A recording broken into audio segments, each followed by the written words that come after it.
สบายดีสวัสดีพ่อแม่พี่น้อง FC เบิร์ดทุกคนเด้อท่านผู้ชมทุกท่านยินดีต้อนรับเข้าสู่ช่อง YouTube บ่าวบ้างพ่อแม่พี่น้อง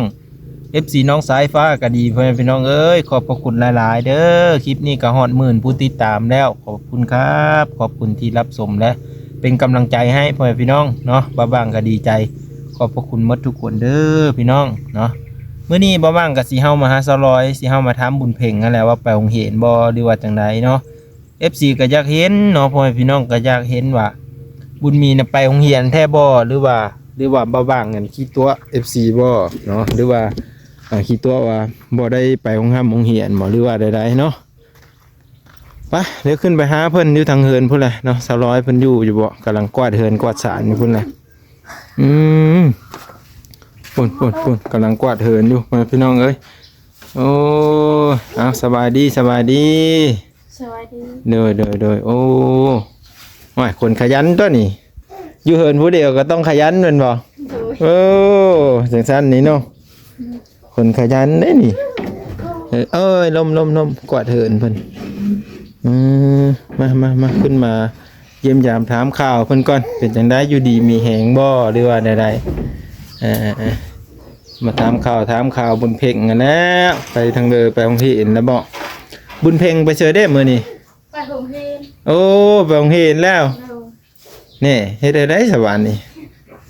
สิไปได้นำไปโรงเรียนผู้มีจักแหละสบายดีเอะ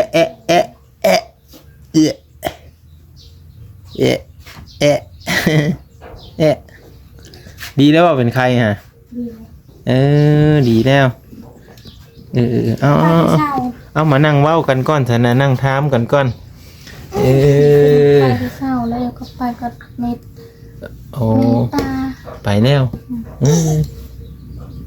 จะมีกินฮอดเอ้ยบ่บุญมีอ้าวคือเฮ็ดแนวนั้นน่ะบุญมีจะคือเฮ็ดแนวนั้นฮะ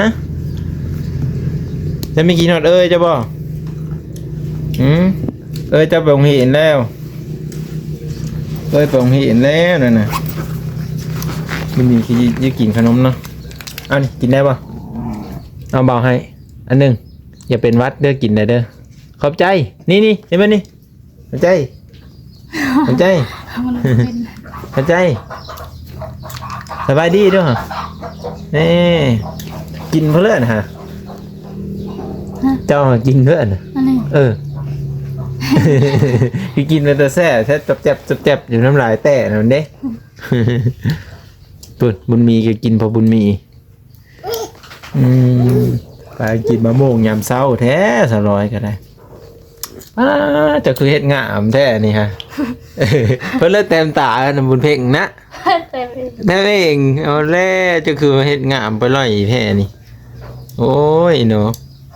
แต้มเองเลยโอ้พัฒนาขึ้นเนาะบ้านเฮือนก็พัฒนาขึ้นแล้วก็แต่งเพศแต่งอย่างนั้นแน่กันแนวนั้นแหละผัวจังบ่หายเนาะมีแต่งเพศเฮ็ดผมย้องอยู่ก็โยโผหายเด้อ้าวสิว่าเนาะเพิ่นจะทาข้าวแป้งน้ำแดงก็แม่นแหละเนาะแบบนั้นแหละพี่น้องเอ้ยบ่หายเนาะมีให้บ่สาวให้กันแล้วแต่ว่ากินข้าวก็เพื่อสาวนี่กินข้าวเป็ดป้าเถอะอาหารดีแท้ก็ซั่นก็สิได้มากินนำแล้วซะเนาะซั่นก็สิได้มากินนำแล้วมากินนำบุญมีนะเผ็ดงอกแดงสั่งฮะบ่ว่าไข่มาเอาไปตั้งแม่แล้วก็ทายอยู่โรงเรียนเด้อเฮ็ดได้เด้อพี่น้องไม่ได้มีข้าวต้มขนมไปซ้ำนี่ก็ได้มีแต่สิไปเบิ่งเพิ่นเนาะแต่ว่าเพิ่นไปโรงเรียนอีหลีโดยพาด้วยลูกขอให้มันไปทิศนี้หันไปเมื่อทิศเลยแสดงว่าบ่ได้ขาดดีแล้วเพิ่นไปโรงเรียนตลอดไปตลอดจังได้มีความรู้เนาะเราก็เริ่มพัฒนาขึ้นเขียนเป็นแล้วก็สามารถอ่านได้พอเป็นไปเธอน้อยอันนั้นเนาะเด็กน้อยให้การมีเฮาเห็นได้หว่าแต่รุ่นแม่ก็ไม่ได้เฮาขอเขารู้ได้ทำได้เห็นซิเนาะแต่ดีใจนำ FC เนาะสลอยเนาะเพิ่นก็มีว่าจะเป็นอยากซื้อสิ้นซื้อหยังเพิ่นก็ฝากมาให้เนาะเจ้าก็ดีใจอยู่บ่ดีใจลูก ล อื ง ม ตาโรงเรียน ถึงว่าแม่สิบ่ได้เรียนก็ย่าเนาะคะแนนขอให้ลูกได้เรียนเนาะ เป็นลูกก็ยาก ให้เพิ่นได้มีความรู้เนาะ โดย บางเธอมีเห็นแม่มีเห็นพ่อได้ซะเนาะ จักเพิ่นสิอ่านแนวใดไปแนวใดนั่นแหละยืนได้เลยบ่นี่ฮะป้าแต่บ่ยืนโกเก้ผู้เดียวแท้เยเฮ็ดว่านี่ลังอายอ๋อถ่ายเอาเพิ่นเลยหรือทิ่มโตลงตุ่มเลยบุญมีเอ้ยบุญมีได้กินข้าวแล้ว กินแล้ว กินแล้วแม่มๆแล้วเพิ่นก็อยู่2คนโอ้เจ้าแหละไปอันน่ะไปปานไม้ โดย ไปซอยเพิ่นบ่ ชอบ ไปซอยเดินเหินชะล้อนี่สะอาดงามตาพี่น้องเป็นเรื่องคือว่าน้ำบาดาลตอนนั้นมันบ่ได้แล้วบ่ ได้แล้ว โอ้เพิ่นได้แปลงให้ พวกวัดไปเอง โอ้โผแปลงให้แล้ว เดี๋ยว นี่เรียบร้อยแล้วนี่สูบได้ปกติ เดี๋ยว มันฮักบ่ มันห้า สิเหมือนดอกนี่ยังทุกคนยันมันดอกเนาะ เดี๋ยว เพิ่นปิ้นข้างไม้ที่เห็นน่ะเนาะ เดี๋ยว ว่าอยู่แบบแปลกๆบ้า เมื่อเช้านี่ไปเอาผล ผล ใส่อันนั้น ผลไว้ไหน ผลอันนี้เลย พุ่น ผล เอาพุ่นใส่หยังเนาะ ใส่เกลือ ใส่เกลือไอ้หยังคือพุ่นใส่เกลือ ไม่เข้าใจได้มั้ยนี่พุ่นแบบได้พุ่นใส่เกลือ ใช่อาหารเลยผัวสังคาย เอาพุ่นมาใส่หัวตะไคร้เห็นอยู่พ่อพี่น้องเดี๋ยวจะไปถ่ายให้ เกลือเนี่ย ใส่มะเขือก็ใส่หัวตะไคร้ก็ใส่ ง่ายเนี้ยเลยคุณง่ายขึ้น เห็นบอกว่าสินไข่จะอ่อนนะเนาะ เดี๋ยว บ่ดนนี่มันน่าจะเป็นกอขึ้นเลยได้ซะร้อยกับเจ้าใส่พุ่นเพราะว่ามันแตกกออ่อนแล้วมันสิหุ้มพุ่นไว้เลยมันก็เป็นพุ่นตลอดคอยแต่เฮาฮดมาบุญมีจะนอนแล้วบ่ฮะคือแอวแม่แล้วบัดนี้ มันจะดี เอาก็ล้มโอ้ยอย่าลิ้นบ่มาลิ้นนำแน่บ่าวลิ้นนำแน่เสื้อหนมน่ะขอหน่อยตินี่อยู่ผู้เดียวเนาะเพิ่นอยู่ผู้เดียวก็แบบนี้แหละแม่นบ่แล้วย้อนไปนั่งลิ้นน้ำเอ้ยดำมาแล้วไปลิ้นน้ำเอ้ยดำเพิ่นก็ได้คลิปนี้ก็มาถามเพิ่นพี่น้องไปยันห้องงูละบาดนี่เป็นมี คุณนี่ มันมีเอ้ยฮัลโหลว้าย เจ๊ อ้าวฮัลโหล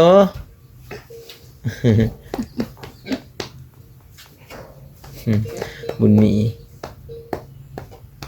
สงสัยจะกินขนมไหมจ๊ะคือไปนั่งอยู่ตักแม่ไปนั่นน่ะบุญน่ะเขาอันเลยพรวิไลกับพาอันเบ้าลาวพาไปซักยาได้มือก่อนนะก็ได้ สักยา ชักยาดีขี้กากเพิ่นน่ะนะคือสิไข่เนี่ยละติเดี๋ยวนี้เพราะผมมันนั่นเราก็จุดทิ่มแล้วเรา จุดที่ มันขันลายเด้จุดทิ่มสิเห็นบ่เป็นได้หยังเพิ่นนี่ว่าแล้วเนาะมันขันหมดคู่คนเนาะเหินเพิ่นน่ะ อ้าวนี่ นั่นเขินเป็นเลยเด้เขินทางหน้ามาหาบ่าวมาพี่มันพี่ ว่าเธอ พี่นี่ย่างอย่าจุกผมหมอนบุญมีเพื่อกะลิ้นอยู่วันนี้แหละกับแม่ไปเล่นน้ำกินยังอยู่บ่ งาน อ๋อเอ้ย มันจะหมดแล้ว ยังตุกหนึ่งเนาะตุกหนึ่งไปพี่น้องเอ้ยหันน้ำเมดไปแล้วจะสิได้มาส่งให้เพื่อนอีกนะเมื่อนี้ก็เลยอยู่เฮือนพี่น้องเนาะก็คือมาแต่น้องสายฟ้าอันแหละแล้วก็เลยว่าได้มาถ่ายครับ200ดีมกดีใจเลยเห็นเพิ่นบ่ได้เป็นหวัดเป็นไอเห็นเพิ่นอยู่ดีมีแหงก็14ก็เป็นห่วงกันแล้วเนาะเป็นห่วง200เป็นห่วงบุญเพ็งบุญมีเนาะสิกินหลายเด้อสมเจ็บท้องเด้อตีพุงเด้อจะไปซักยาอีกแล้วตีปุกเนื้อบุญนี่ เจ้านะผู้อันกินชมผันเอานมมาลูกกิน แต่น่าผัดบุญมีนั่นแหละสิเจ็บท้องเนาะเนาะนั่นโอ้หันหลังซื้อกันนี่เนาะเด็กขนมฮะมีกินบ่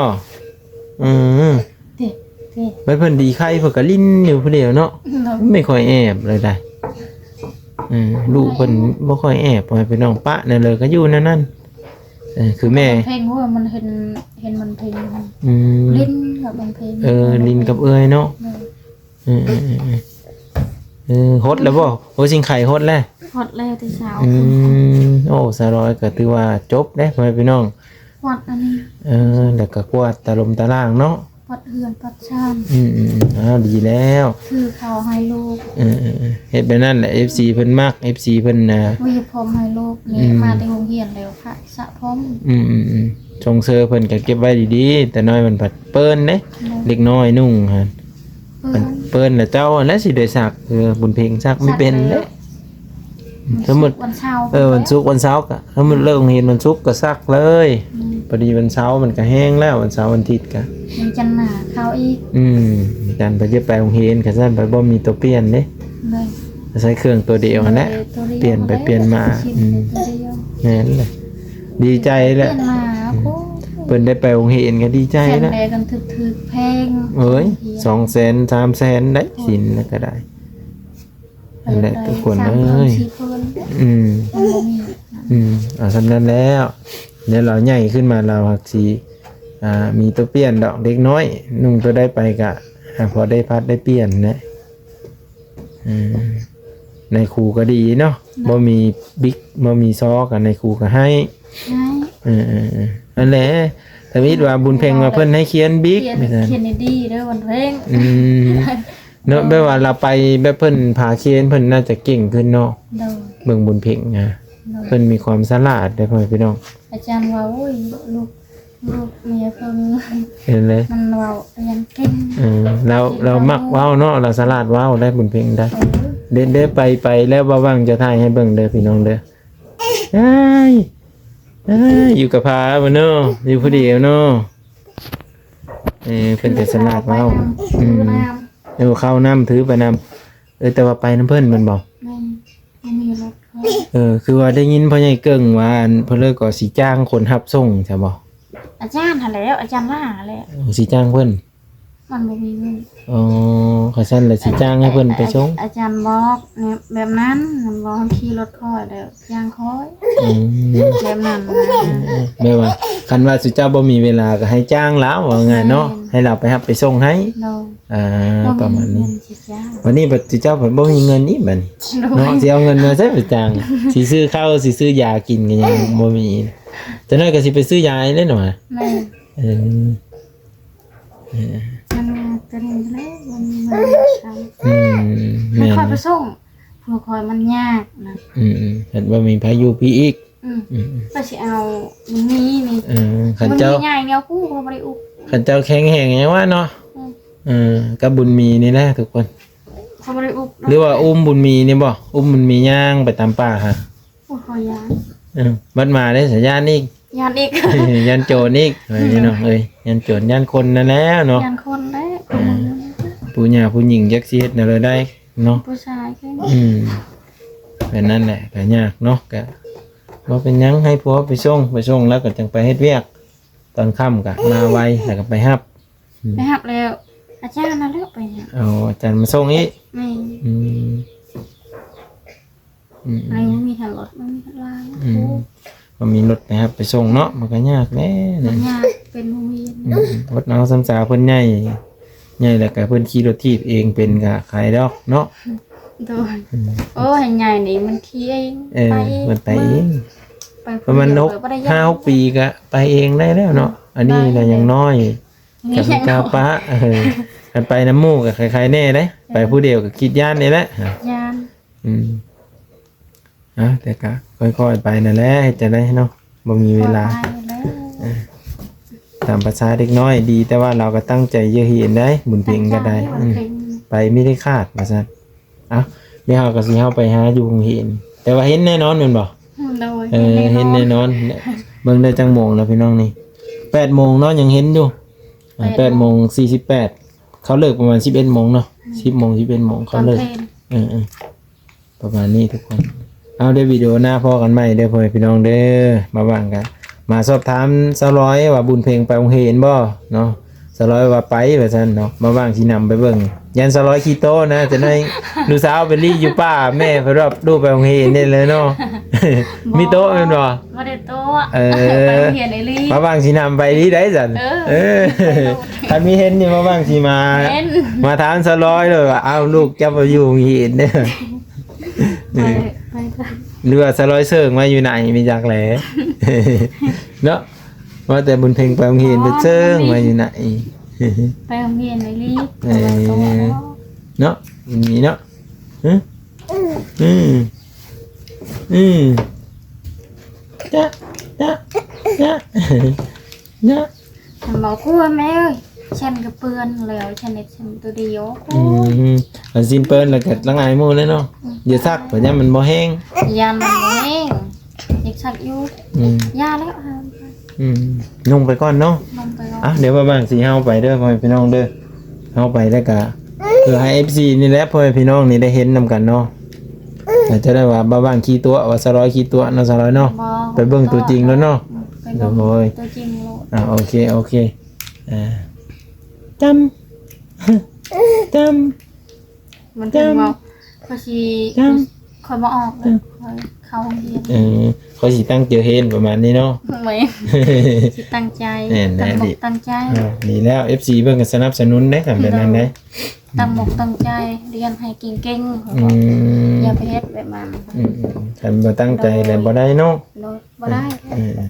มันบ่เป็น แต่ว่าแม่พ่อสิเหียนบ่สูง แม่ ก็ขอให้ลูก เป็น ให้ลูกเป็นแม่นแหละความรู้สึกของพ่อของแม่นะพ่อพี่น้องเอ้าเดี๋ยววิดีโอหน้าพอกันใหม่สบายดีสาวร้อย สวัสดี โดยบ๊ายบายเนาะบุญมีเอ้ยเธอหันหลังซะกันสบายดี บ๊ายบาย สบายดีบ๊ายบายเด้อบ๊ายบายสบายดีสบายดีเอาอีกนึงอ้าวสิล้มเลยสบายดีเป็นนั่นแหละนี่